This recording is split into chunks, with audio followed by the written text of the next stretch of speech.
कवि की लेखनी से मैं तुम्हें अवगत कराती हूँ। कवि की लेखनी से मैं तुम्हें अवगत कराती हूँ।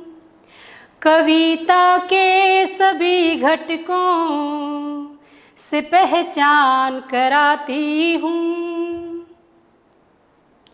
कवि की लेखनी से मैं तुम्हें अवगत कराती हूँ।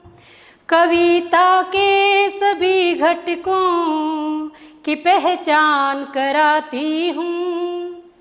समझ पाई जो हम कबीरा के मन के भाव को बच्चों, समझ पाई जो हम कबीरा के मन के भाव को बच्चों।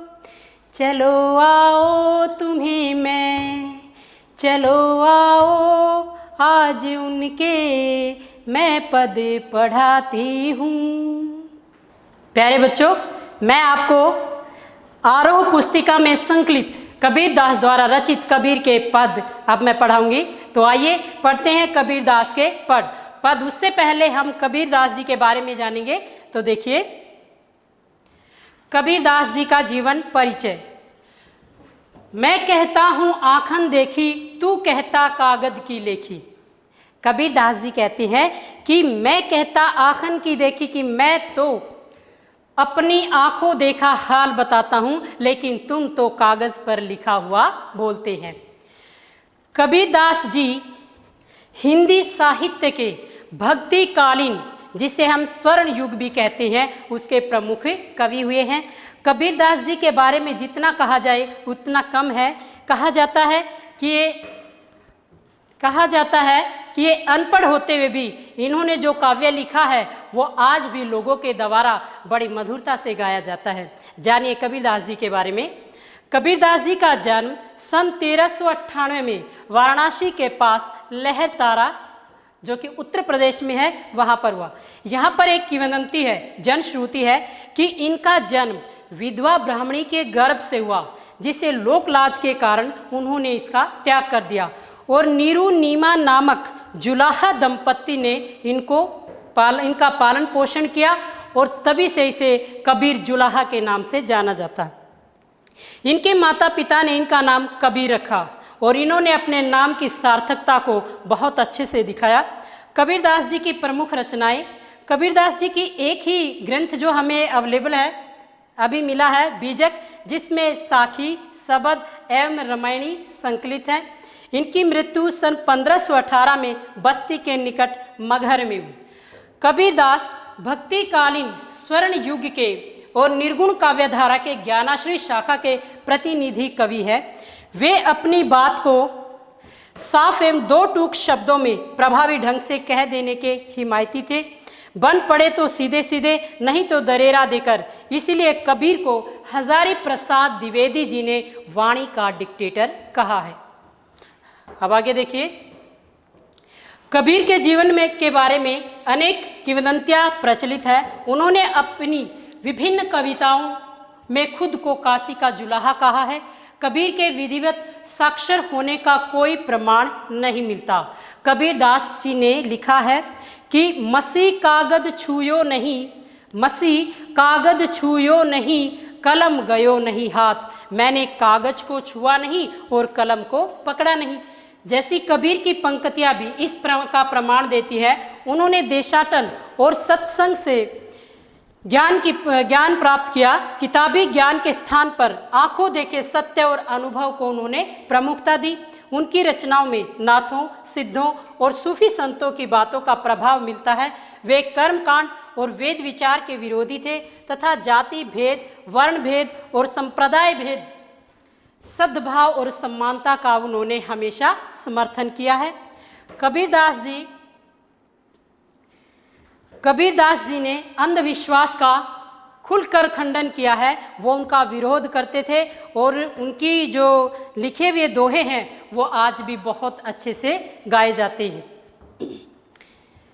उनका एक दोहा है, पत्थर पूजे हरि मिले, पत्थर पूजे हरि मिले, तो मैं पूजूं पहाड़,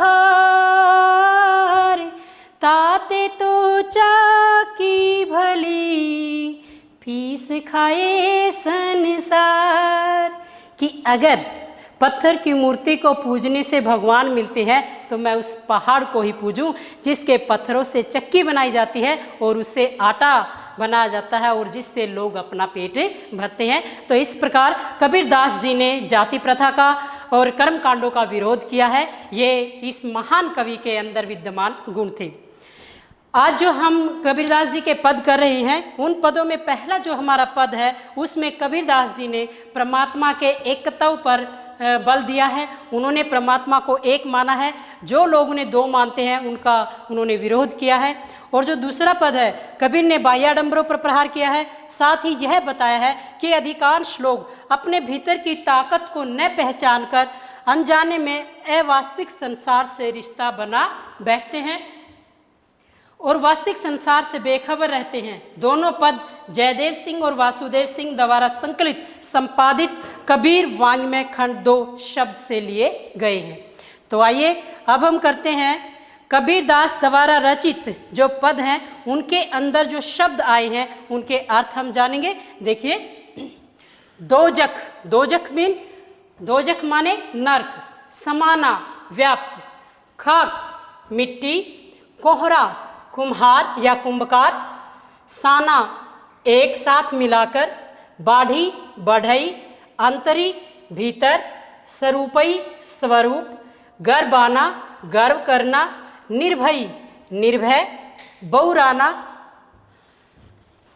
बहुराना बुद्धि भ्रष्ट हो जाना, धावई दौड़ते हैं, पतियाना विश्वास करना, नेमी नियमों का पालन करने वाला, धर्मी धर्म का पाखंड करने वाला, स्नाना स्नान करना या नहाना, आत्म आत्मिन स्वयं, पखा नहीं पत्थर को पत्थर की मूर्तियों को, बहुतक बहुत से, पीर औलिया धर्म गुरु और संत, कुराना कुरान शरीफ जो इस्लाम धर्म के एक धार्मिक पुस्तक है, जैसे हमारे हिंदुओं का गीता ग्रंथ है तो उसी प्रकार कुरान, उत्तर रामचरित, रामायण ग्रंथ, महाभारत, मुरीद शिष्य, तदबीर उपाय, आसन मारी समाधि लगाकर बैठ जाना, डिम्बधरी दंभ करके आडंबर के साथ, गुमाना अहंकार, पीपर पीपल का वृक्ष, पाथर पत्थर, छाप तिलक अनुमाना, मस्तक पर विभिन्न प्रकार के तिलक लगाना, साखी साक्षी गवाह, शब्दई वह मंत्र जो गुरु शिष्य को दीक्षा के अवसर पर देता है, आत्म खबरी आत्मा की खबर, रहीमाना रहम करने वाला दयालु, महिमा गुरु का महात्म्य, शिष्य शिष्य। ये थे कबीरदास द्वारा रचित पदों में के शब्दों के अर्थ जो मैंने आपको बताए। अब हम व्याख्या करेंगे। पहला पद कबीरदास द्वारा रचित, देखिए, हम तो एक एक करी जाना, दोई कहे तिन्हीं को दोजक, जिन नाहिन पहचाना। प्रस्तुत पंक्तियाँ हमारी हिंदी की पाठ्य पुस्तक आरोह भाग 1 में संकलित कविता या कबीर के पद से ली गई हैं।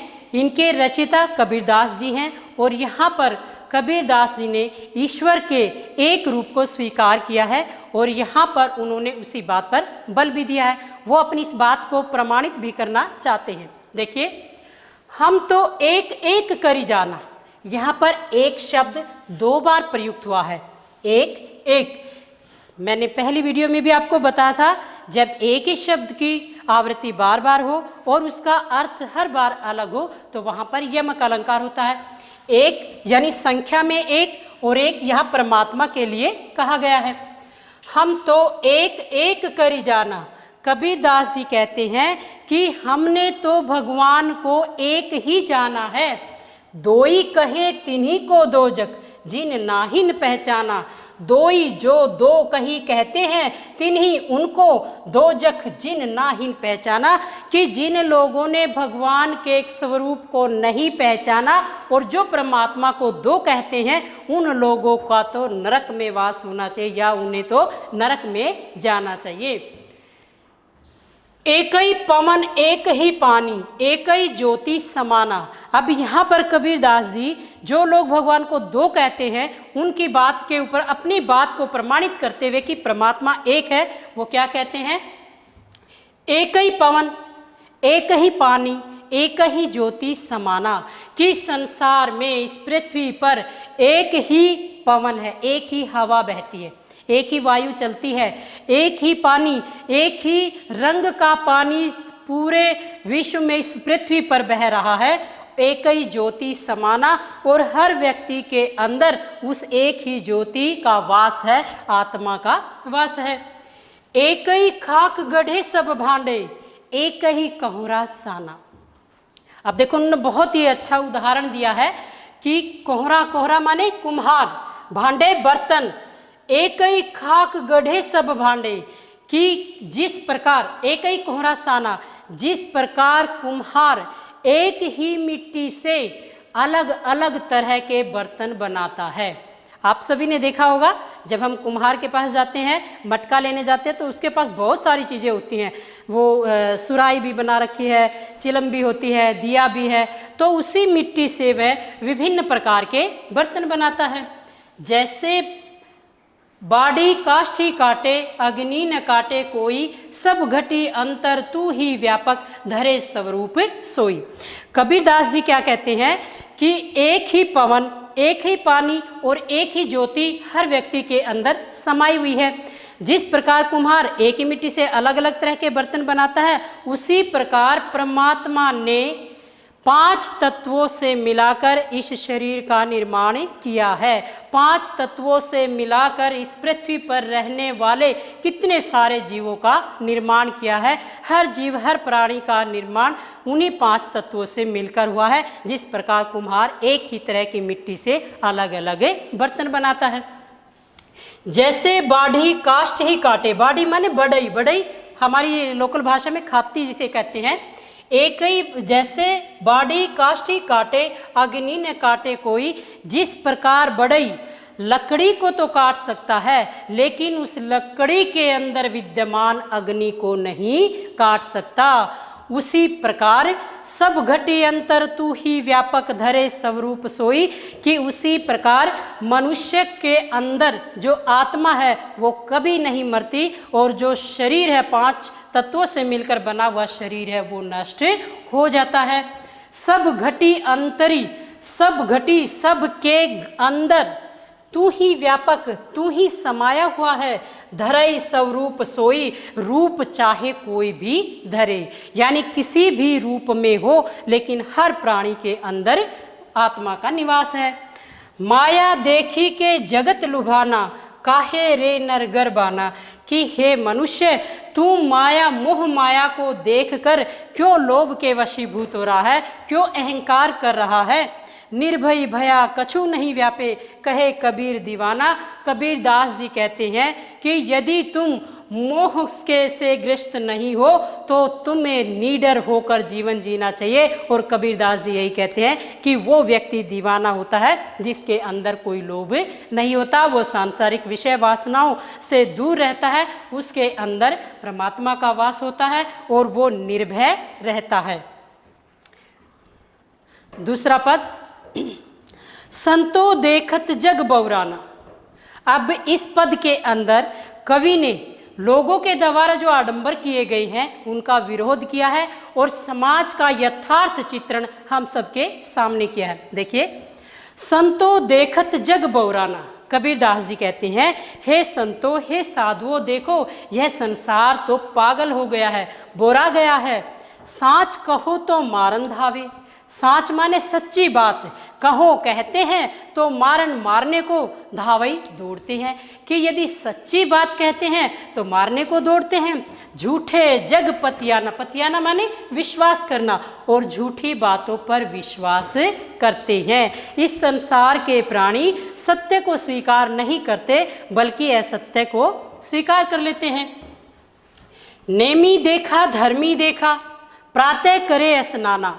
नेमी देखा, नेमी जो नियम से कार्य करता है, पूजा पाठ करता है। धर्मी देखा जो धर्म का निर्वाह करता है। प्रातः करे स्नाना, ये लोग प्रातः उठकर स्नान करते हैं और नियमों का पालन करते हैं। आत्म मारी पखानई पूजी, आत्म मारी, आत्म माने आत्मा को मारी मार देते हैं, पखानई पूजी और पत्थरों की पूजा करते हैं। उनमें कछु नहीं ज्ञाना, उनके अंदर कोई ज्ञान नहीं है, यानी वो असली आत्मा को तो मार देते हैं और पत्थरों की पूजा करते हैं। बहुतक देखे पीर ओलिया, पढ़े किताब कुराना, कि हमने बहुत सारे पीर ओलिया देखे हैं जो कुरान, गीता आदि पवित्र ग्रंथों को पढ़ते रहते हैं। कई मुरीद तदबीर बतावे, कि वे अपने मुरीद तदबीर बताए, वे अपने शिष्यों की तकदीर बताते हैं, उनका भविष्य बताते हैं। उनमें वही जो ज्ञाना, कि उनके अंदर जितना ज्ञान व्याप्त है उसी के आधार पर वे अपने शिष्यों का भविष्य बताते हैं। आसन मारी डिंब धरी बैठी, मन में बहुत गुमाना, कि वे आसन लगाकर मन में अहंकार धारण करके बैठ जाते हैं और उनके हृदय के अंदर घमंड होता है। पीपर पाथर पूजन लागे, पीपर पाथर पै पै वर्ण की आवृत्ति के कारण अनुप्रास अलंकार है। पीपर पाथर पूजन लागे, तीर्थ गर्व भुलाना।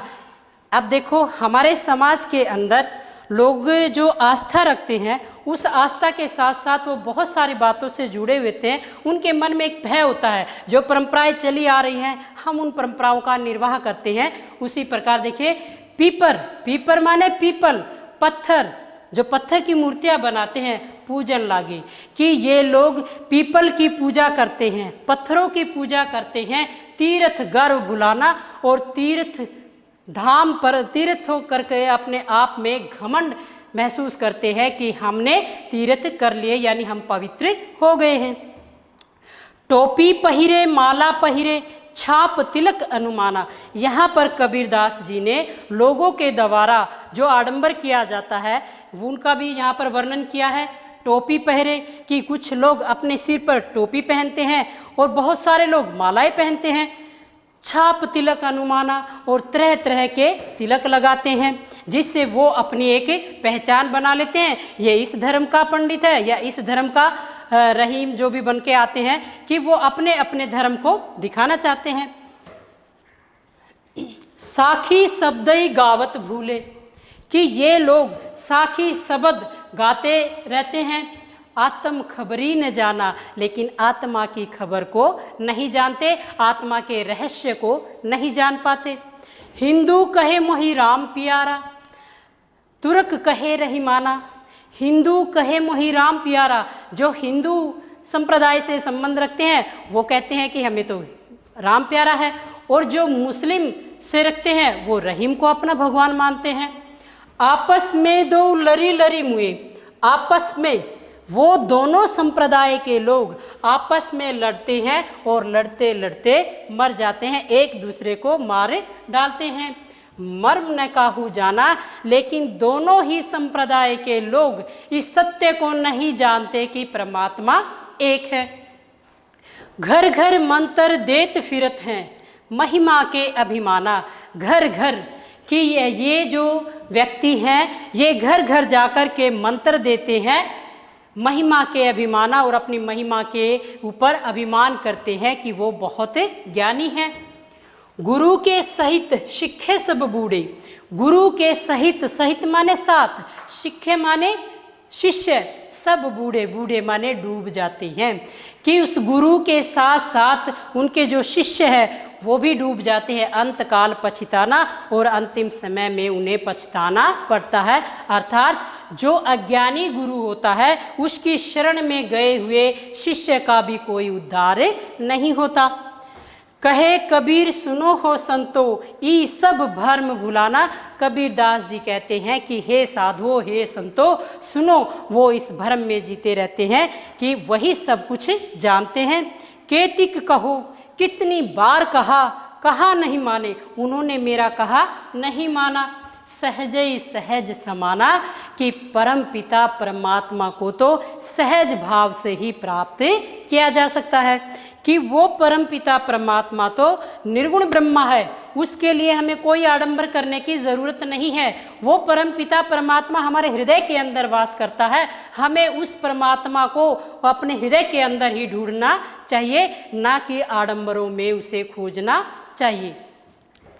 इस दोनों पदों के अंदर कबीरदास जी ने सदुगढ़ी भाषा का प्रयोग किया है, अनुप्रास यमक अलंकारों का प्रयोग किया है, सहज सरल स्वाभाविक भाषा का प्रयोग किया है, शांत रस का प्रयोग किया है, माधुर्य गुण विद्यमान है। और इन दोनों पदों के माध्यम से कवि क्या बताना चाहता है? पहले पद में कवि ने बताया कि परमात्मा एक है, उसके दो नाम नहीं रखने, सभी व्यक्तियों के अंदर उस जो आत्मा का वास है वही परमात्मा है, एक दूसरे इंसान का एक इंसान के काम आना चाहिए। दूसरा जो हमारा पद है उसमें कबीरदास ने इस समाज के अंदर व्याप्त जो भी लोग हैं, जो आडंबर करते हैं, जो नियम करते हैं, आसन लगाकर बैठते हैं, तीर्थ करते हैं या पीपल या पत्थरों की पूजा करते हैं, उनका विरोध किया है और आडंबरों का विरोध किया, अंधविश्वासों का विरोध किया है। कबीरदास जी ने अपनी बात को बहुत ही अच्छे ढंग से यहाँ पर प्रस्तुत किया है। उम्मीद करती हूँ आपको बहुत अच्छे से समझ आया होगा। धन्यवाद।